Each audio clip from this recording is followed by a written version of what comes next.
तो मैं यात्रा कर रहा होता हूँ मुंबई हावड़ा दुरंतो एक्सप्रेस में और आपने देखा कि फर्स्ट पार्ट में ट्रेन मुंबई से समय से तो निकली पर छत्तीसगढ़ में आते आते ट्रेन लेट होना शुरू हो जाती है। और आज इस सेकंड पार्ट में हम रायपुर से आगे हावड़ा तक की जर्नी जो है वो देखने वाले हैं और ये भी देखने वाले हैं कि इस ट्रेन को खिचड़ी दुरंतो क्यों कहते हैं। तो चलिए इस एक्साइटिंग सेकंड पार्ट की शुरुआत करते हैं।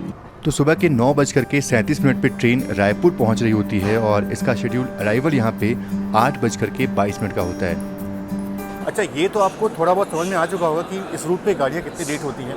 हमारी ट्रेन भी अराउंड 1 घंटे से ऊपर लेट है। और अगर बात करें बीकानेर बिलासपुर की ना, तो ये ट्रेन भी अराउंड 1.5 घंटे लेट है। इसका एक्चुअल टाइम यहाँ पहुँचने का 8:05 का था, लेकिन 8:40 पे ट्रेन यहाँ पे खड़ी है और पता नहीं अभी कितनी देर यहाँ पे खड़ी रहने वाली है। और ये देखना है कि इन दोनों ट्रेनों में से किन ट्रेन को पहले यहाँ से डिपार्चर जो है वो मिलता है। बहुत लकी होगी वो ट्रेन जिसको यहाँ से डिपार्चर मिलेगा। अच्छा, बात करें रायपुर की ना, तो ये एक जंक्शन रेलवे स्टेशन है और जंक्शन इसलिए है क्योंकि यहाँ से एक लाइन जो है वो निकल जाती है टीटलागढ़ की तरफ और एक लाइन जो है वो निकल जाती है बिलासपुर की तरफ और एक लाइन आती है गोंदिया की तरफ से। तो ये सारी लाइनें जो है वो यहाँ के मिलती हैं और इसीलिए रायपुर एक जंक्शन रेलवे स्टेशन है और ये छत्तीसगढ़ की राजधानी भी है। चलो भैया, हम तो बहुत लकी हैं कि हमारी ट्रेन को पहले अनुमति मिली यहाँ से निकलने के लिए। बिलासपुर बीकानेर बिलासपुर भैया, आपको अभी थोड़ा और वेट करना पड़ेगा। तो ये तो बहुत अच्छा हुआ कि हमारी ट्रेन का डिपार्चर टाइम से हो गया। बाकी यहाँ पे ऐसा भी होता है कि पैसेंजर ट्रेन को रोक करके गुड्स ट्रेन को प्रायोरिटी मिलती है।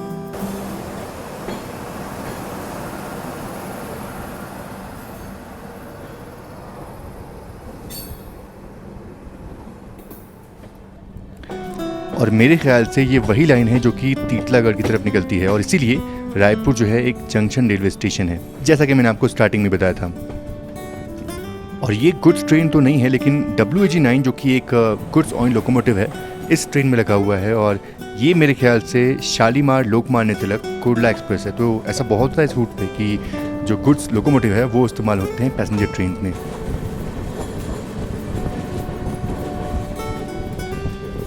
और सफ़र जब लंबा होना तो कुछ ना कुछ करना ही पड़ता है जिससे सफ़र का मज़ा जो है वो आता रहे। और ऐसे में पुराने गाने सुनना बहुत ही रिफ्रेशिंग लगता है मुझे। ये देखिए, इस तरफ भी गुड्स ट्रेन है और इस तरफ भी गुड्स ट्रेन जो है वो जा रही है। मेरे ख्याल से ये पाइथन है। तो इन्हीं कारणों से ना ट्रेनें जो है वो लेट होती है इस रूट पे। गुड्स की भरमार है बस इस रूट पे। तो बस पहुंचने वाले हैं बिलासपुर और यहाँ पे किसी ट्रेन के साथ अपना बिल्कुल पैरेलल में अराइवल जो है वो हो रहा है। टाटा इतवारी बिल्कुल पैरेलल में हो रहा है इसके साथ अपना अराइवल।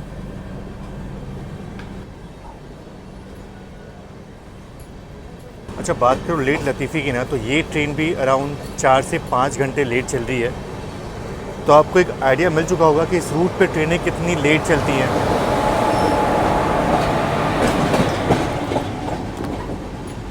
तो समय हो रहा है 11:24 और फाइनली अपना अराइवल बिलासपुर में हो रहा है। और यहाँ पहुँचने का जो सही समय था ना वो था सुबह के 9:55 का और ट्रेन अराउंड 1.5 घंटे की देरी से पहुँच रही है। अब ट्रेन यहाँ लेट पहुँची तो मुझे लगा कि इस ट्रेन को यहाँ से डिपार्चर ही बहुत लेट मिलने वाला है, तो मैं अपने कोच के अंदर चला जाता हूँ। और ये क्या, ये तो चमत्कार सा हो गया। मैं बिल्कुल कोच के अंदर चला गया था, बैठ गया था अपनी सीट पर कि अभी तो बहुत टाइम लगने वाला है, लेकिन ये क्या, ट्रेन का डिपार्चर हो गया। इसकी बिल्कुल उम्मीद नहीं थी कि इतनी जल्दी हमारा डिपार्चर जो है वो हो जाएगा। अगर बात करें बिलासपुर की, तो वैसे तो छत्तीसगढ़ का एक बहुत इंपॉर्टेंट सिटी है क्योंकि यहाँ बहुत सारे इंडस्ट्रीज़ हैं। पावर जनरेशन का हब है।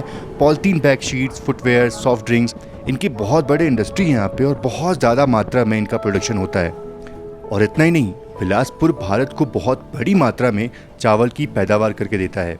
अब बात करें रेलवे को लेकर के, तो ये एक जंक्शन स्टेशन है क्योंकि यहाँ से अनूपपुर की तरफ एक लाइन जो है वो निकल जाती है और एक जिधर से हम आ रहे हैं और एक जिधर हम जाने वाले, यानी कि टाटा नगर की तरफ। बिलासपुर से निकलते ही लंच के पहले सूप सर्व हो जाता है जो कि फ्रेशली ट्रेन में ही बनाया गया होता है। और चंपा जंक्शन का स्किप होने वाला था तो सूप को साइड में रख करके हम गेट पर चले जाते हैं। और ये जंक्शन इसलिए क्योंकि यहाँ से कोरबा की तरफ एक लाइन निकल जाती है।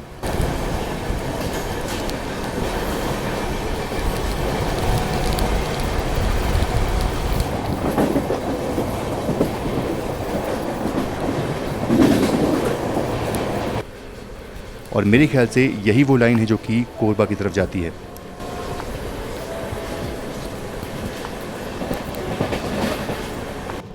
और सूप के बाद बारी थी लंच की, जहां सिंपल दाल चावल, ड्राई मिक्स वेज और पनीर की सब्जी होती है।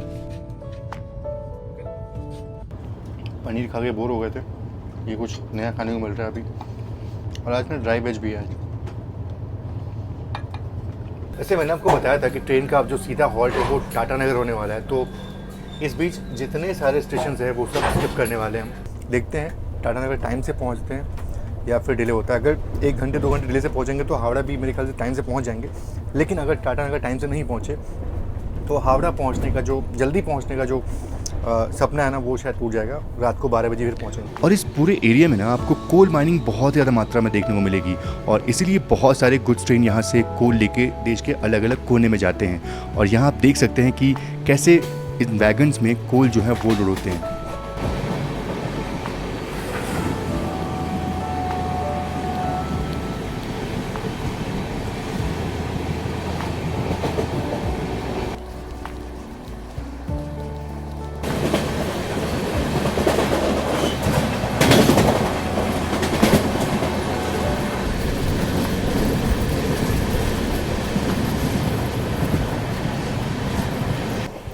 और इस कोल फील्ड को देख करके मुझे केजीएफ जो कि कोलार में है बिल्कुल हूबहू वैसा ही लगा, क्योंकि मैं भी वहाँ पे गया हुआ हूँ और बिल्कुल ऐसा ही दिखता है वो।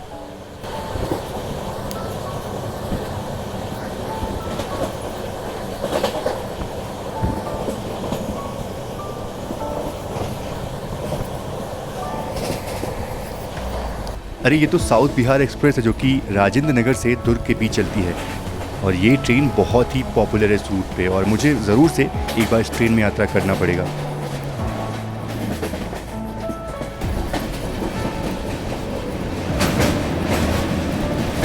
और ये है इब रिवर जो कि महानदी की एक ट्रिब्यूटरी है, जिसका उद्गम रायगढ़ छत्तीसगढ़ में होता है, और ये नदी अपना सफ़र हीराकुड रिजर्वायर में महानदी में मिलने के बाद ख़त्म करती है।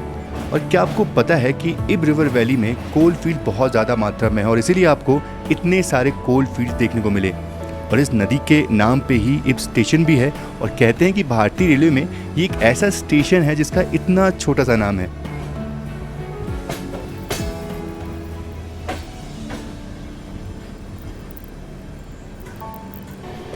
इब स्टेशन के बाद ट्रेन झारसागुड़ा जंक्शन को अच्छी खासी स्पीड में स्किप कर रही होती है, और ये भी एक जंक्शन स्टेशन है क्योंकि यहाँ से संबलपुर की तरफ लाइन जो है वो निकल जाती है।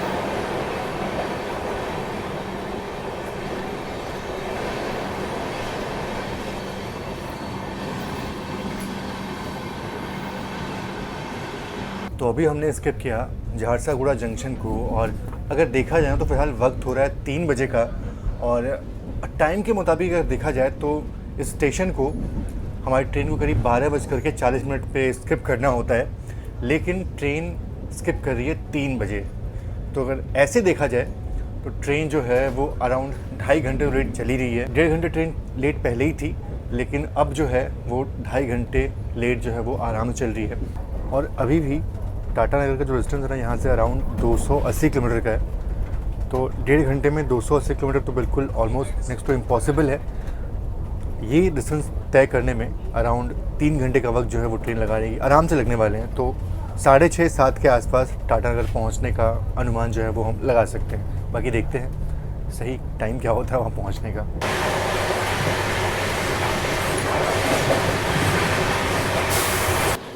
तो दोपहर के 3:30 बजने वाले हैं, और ट्रेन के लोको पायलट लगता है शायद मेरी बातों को बहुत सीरियसली लिए, और एक अच्छी खासी रफ्तार में ट्रेन को भगाए जा रहे हैं। और लगता है कि अब टाटा नगर बहुत ज़्यादा दूर नहीं रहने वाला अगर ट्रेन इसी रफ्तार में चलती रही तो।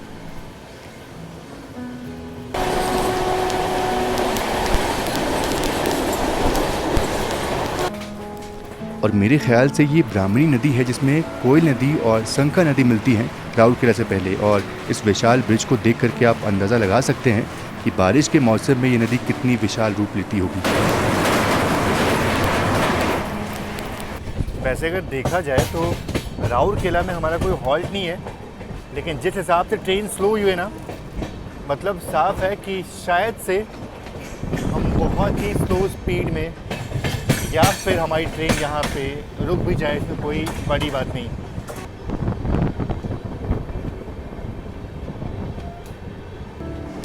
और जैसा कि उम्मीद थी ट्रेन राउरकेला में रुक जाती है, जबकि यहाँ पे ट्रेन का कोई हॉल्ट भी नहीं था। और देखियो ये हमारी ट्रेन रुकी और सामने संबलपुर बनारस जो है वो निकल चुकी है। तो अब उस ट्रेन के निकलने के बाद ही हमारी इस ट्रेन को क्लियरेंस मिलेगा और हमें आगे जाने का मौका मिलेगा। तो ज़्यादा देर ट्रेन यहाँ पे रुकी नहीं और संबलपुर बनारस के निकलने के तुरंत बाद ही हमारी ट्रेन का डिपार्चर हो गया। और यहाँ इतने सारे डीजल लोकोमोटिव्स को देख करके ना, मतलब ये एल्को लोकोमोटिव्स हैं, इनको देख करके बहुत मायूसी हो रही है कि ये मेन लाइन ड्यूटी से निकल करके अब यहाँ स्क्रैप होने के लिए तैयार हो रहे हैं। और कुछ दिनों में ये सारे लोकोमोटिव जो है वो यहाँ से ओझल हो जाएंगे और कुछ जो हैं वो बांग्लादेश को हम गिफ्ट भी कर रहे हैं।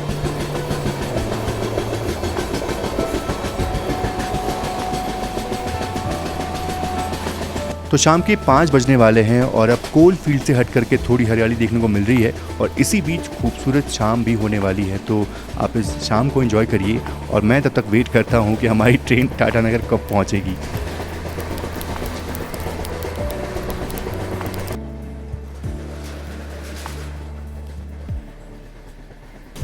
तो शाम के 5 बज रहे हैं और अपने जो इवनिंग टी की तैयारियाँ हैं ना वो शुरू हो गई हैं।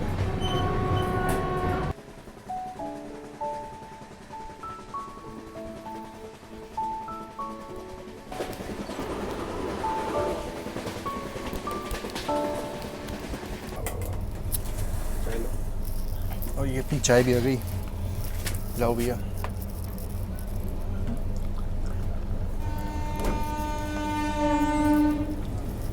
और अभी भी टाटानगर जो है वो अराउंड 70 किलोमीटर के डिस्टेंस पे है, तो आराम से 1 घंटे 20 मिनट तो लगने ही वाले हैं, यानी कि करीब 6:30 तक ट्रेन जो है वो टाटानगर पहुंचेगी। सिर्फ अनुमान है, अगर पहले पहुंच जाए तो बहुत ही अच्छी बात है। और बातों ही बातों में यहाँ किसी ट्रेन का तो ओवरटेक हो रहा था और ये कौन सी ट्रेन थी वो देख नहीं पाया मैं।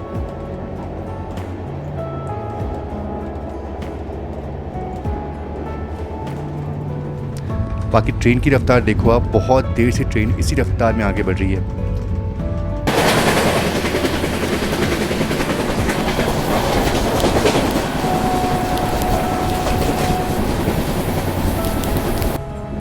और शाम के 6 बज चुके हैं और ट्रेन मंद मंद रफ्तार में गम्हरिया जंक्शन को स्किप कर रही है। मतलब बस कुछ ही देर में हम टाटानगर में होंगे।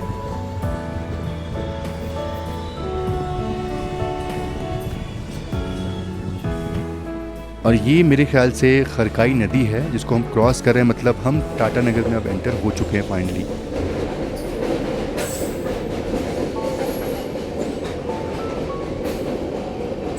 वैसे फ़िलहाल अभी वक्त हो चुका है 6:36। ट्रेन जो थी ना वो अराउंड 6:02 पे यहाँ पहुँच चुकी थी, आउटर पहुँच चुकी थी और आधे घंटे ट्रेन जो थी वो बाहर ही खड़ी रही। फाइनली अब ट्रेन को एंट्री मिल रही है टाटानगर के प्लेटफॉर्म पे।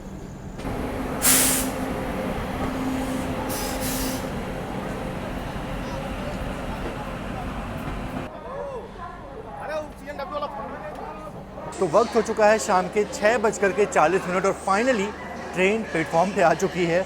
वैसे अगर देखा जाए तो जो राइट टाइम था यहाँ पहुँचने का टाटानगर वो था शाम के 4:10, पर ट्रेन ऑलमोस्ट 2.5 घंटे की देरी से यहाँ पहुँची है। एक चीज़ अच्छी है कि ट्रेन आज सिर्फ 2.5 घंटे लेट हुई, वरना नॉर्मली ये ट्रेन 4 घंटे 5 घंटे लेट पहुँचती है यहाँ पे। तो ये चीज़ काफ़ी अच्छी हुई कि आज सिर्फ 2.5 घंटे लेट है। बताओ 2.5 घंटे लेट होने के बाद भी ये बोलना पड़ रहा है कि सिर्फ 2.5 घंटे लेट है। सोचो कि ट्रेन फिर कितनी लेट होती होगी। अच्छा, अगर बात करें टाटानगर की ना, तो ये एक जंक्शन रेलवे स्टेशन है और जंक्शन इसलिए है क्योंकि यहाँ से बादाम पहाड़ की तरफ एक लाइन गई हुई है, एक लाइन जिधर हम जाने वाले हैं यानी कि खड़गपुर की तरफ, और एक लाइन यहाँ से निकल जाती है आसनसोल की तरफ। तो इसीलिए टाटानगर एक जंक्शन रेलवे स्टेशन है। और टाटानगर, इसके बारे में किसी को बताने की ज़रूरत नहीं है कि इस शहर का नाम टाटानगर क्यों है। जी हाँ, जमशेद जी टाटा के नाम पे इस शहर का नाम टाटानगर है और इस पूरे शहर को बसाने में उनका बहुत बड़ा हाथ था। वैसे इस स्टेशन का नाम तो टाटानगर है, लेकिन इस शहर का नाम जो है वो जमशेदपुर है। जमशेद जी टाटा यानी कि शहर के नाम में भी उनका नाम है और स्टेशन के नाम में भी उनका नाम है। तो और टाटानगर के बारे में ना एक बहुत ही दिलचस्प बात है, वो ये कि टाटानगर जो है, जमशेदपुर जो है, वो इंडिया का पहला प्लान सिटी था। इस बारे में आपको अगर पता हो ज़रूर मुझे कमेंट बॉक्स में बताइएगा। वैसे अगर देखा जाए तो इस ट्रेन के अराउंड सिर्फ 5 हॉल्ट्स हैं और सबसे बड़ा जो गैप है ना वो यही गैप था, बिलासपुर से लेकर के टाटानगर। डिस्टेंस की बात करें तो 468 किलोमीटर बिल्कुल नॉन स्टॉप ट्रेन चली है। हालांकि अगर ऑफिशियली देखा जाए तो ट्रेन बहुत बारी अलग अलग जगहों पे रुकी थी, लेकिन officially 468 kilometre train non stop चली है। और अब जा कर के एक हॉल्टिंग स्टेशन पे हम लोग आके रुके हैं। कैसा लग रहा है भाई? मन कर रहा है थोड़ी देर और रुक जाए, मेरा वीडियो अपलोड हो जाए भाई, कहीं रुकी नहीं रही है, परेशान हो गया तो उससे। अच्छा, और दोपहर से अपलोडिंग चल रही है, अभी तक अपलोडिंग हुई नहीं और अब जाके ट्रेन रुकी है, थोड़ा स्टेबल नेटवर्क जो है वो आया है। तो कितना अपलोड हुआ भाई? 20% हुआ है। 20% हुआ है। हावड़ा पहुँचते पहुँचते शायद हो जाए। यहाँ पहुँचा है सर। हाँ, मुंबई से यहाँ कितना ट्रेन में पहुँचा? अब मुंबई से यहाँ आने में उसको अराउंड 24 घंटे लगे हैं। 24 घंटे। कल शाम को निकली थी 5:30 बजे 5:30 और अभी 6:30 बजे यहाँ पहुँच रही है। हाँ, 24 तो घंटे। अराउंड 24 घंटे जो है वो लगे हैं। 1710 kilometre. 1710 kilometre.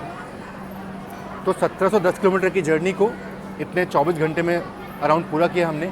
Average speed around 73 की आप कह सकते हो, और अगर फाइनली देखा जाए तो इसकी एवरेज स्पीड जो है वो 72 की रहती है। तो अभी तक तो ठीक है, मतलब 2.5 घंटे लेट होने के बाद भी अब इसको ठीक बोल रहे हैं हम। देखते हैं हावड़ा कब पहुंचती है। यहाँ से निकलने का संकेत जो है वो भी हो चुका है।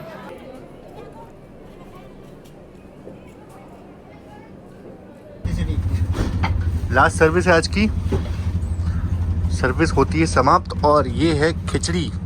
अब खिचड़ी क्यों मिला ये आपको बताता हूँ अभी। तो फिलहाल रात के 8 बजे का वक्त हुआ है और बस कुछ ही देर में पहुँचने वाले हैं खड़गपुर जंक्शन। मतलब वहाँ ट्रेन रुकेगी नहीं, हम उसको स्किप करने वाले हैं। और ये हमारी आज की लास्ट सर्विंग खिचड़ी जो है वो आज मिली है हमें, और भुजिया जो है वो बनी है। ये तो टी के टाइम में मिली थी, लड्डू तब का रखा हुआ है। तो हाँ, ये आज का हमारा डिनर होने वाला है। और रूल बुक के अनुसार अगर ट्रेन लेट होती है तो आपको डिनर या फिर लंच टाइम में खिचड़ी या फिर नॉर्मल चावल दाल जो है वही मिलता है। और ट्रेन हमारी चल रही है लेट।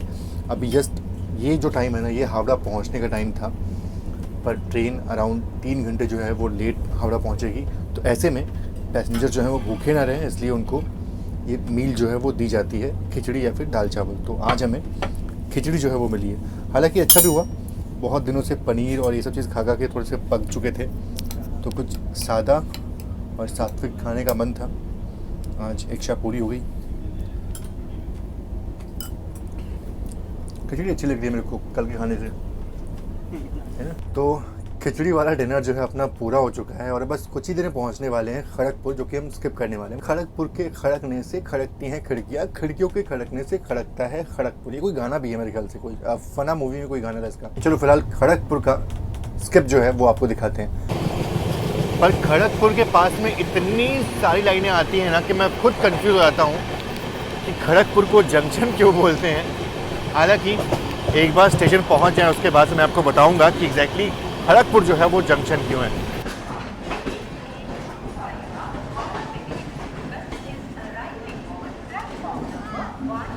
अभी पता है क्या हुआ, मैं एकदम भूल गया था कि खड़गपुर में हमारी ट्रेन जो है वो रुकने वाली नहीं है, स्किप करने वाली है। मैं तब से यही सोच रहा हूँ कि भाई इतना देर हो गया, ट्रेन इतनी आगे निकल गई, अभी तक ट्रेन रुकी क्यों नहीं। फिर बाद में पता चलता है कि भैया इसका यहाँ पे हॉल्ट नहीं है। तो हॉल्ट नहीं है तो ज़ाहिर तौर पे स्किप ही करेगी। वैसे लगा था एक पलकों के शायद ट्रेन यहाँ पे रुक जाए, लेकिन ट्रेन रुकी नहीं, स्किप करी है खड़गपुर को। अच्छा, ये तो बताना भूल ही गया कि खड़गपुर जो है उसको जंक्शन क्यों बोलते हैं। तो खड़गपुर जो है वो जंक्शन इसलिए क्योंकि यहाँ से एक लाइन जो है वो निकल जाती है आगरा की तरफ, आगे आसनसोल में आके वो लाइन मिल जाती है। और एक लाइन जो है वो यहाँ से निकलती है भुवनेश्वर की तरफ। तो यहाँ से भुवनेश्वर पूरी की तरफ भी लाइन जो है वो गई हुई है। और एक लाइन जिधर से हम आ रहे हैं यानी कि टाटानगर साइड से, और एक लाइन जिधर हम जाने वाले हैं यानी कि हावड़ा की तरफ। तो ये सारी लाइनें जो हैं वो यहाँ के मिलती हैं, इसलिए खड़गपुर एक जंक्शन रेलवे स्टेशन है। बाकी अपने आईआईटी के लिए मशहूर भारत का पहला आईआईटी जो है वो खड़गपुर में ही स्थित हुआ था, बनाया गया था। तो रात के 10:18 का वक्त हो चुका है और फाइनली बस अब कुछ ही क्षणों में पहुंचने वाले हैं अपने गंतव्य यानी कि हावड़ा। लेकिन उससे पहले संतरागाछी जंक्शन का जो जो स्किप है ना वो देख लेते हैं। अच्छा, प्लेटफॉर्म पे ही छोटा सा मंदिर जो है वो देखने को मिलता है, मिस कर दिया मैंने।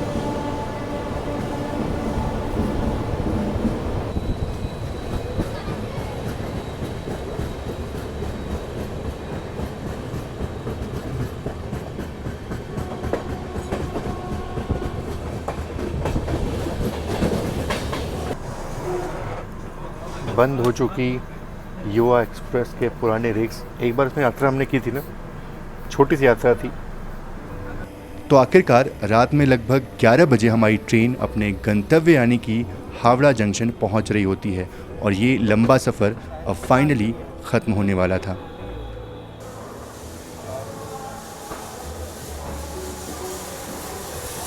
फाइनली अपनी जर्नी यहाँ पे ख़त्म होती है।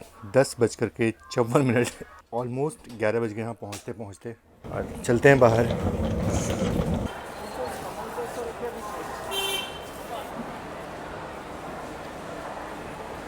तो फाइनली अपनी जर्नी यहाँ पे ख़त्म होती है। करीब 1960 किलोमीटर की जर्नी को हमने 29 घंटे, 29.5 घंटे में कवर किया।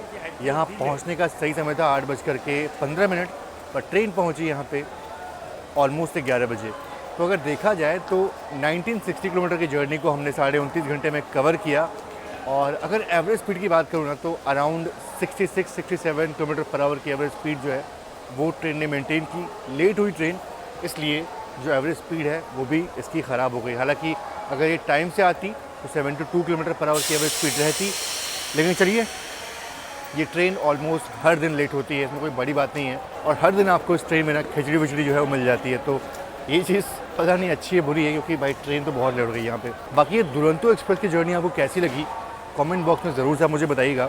बाकी चलिए फ़िलहाल तो इस वीडियो को यहीं पे ख़त्म करते हैं और मिलते हैं आपसे एक नई जर्नी में। यहाँ से एक नई जर्नी करने वाले हैं और वो भी बहुत ही लेजेंडरी गाड़ी है, आप लोग गेस कर लीजिए। हालांकि ये जर्नी जो है वो बाद में आएगी और वो वाली जर्नी जो है, जो स्पेशल जर्नी है, वो पहले ही आ चुकी होगी। ऊपर आपको आई बटन में उसका लिंक मिल जाएगा। चलिए, इस ब्लॉग में इतना ही, मिलते हैं आपसे नेक्स्ट ब्लॉग में। जब तक आप सभी का बहुत बहुत धन्यवाद। जय Hind and God bless you all.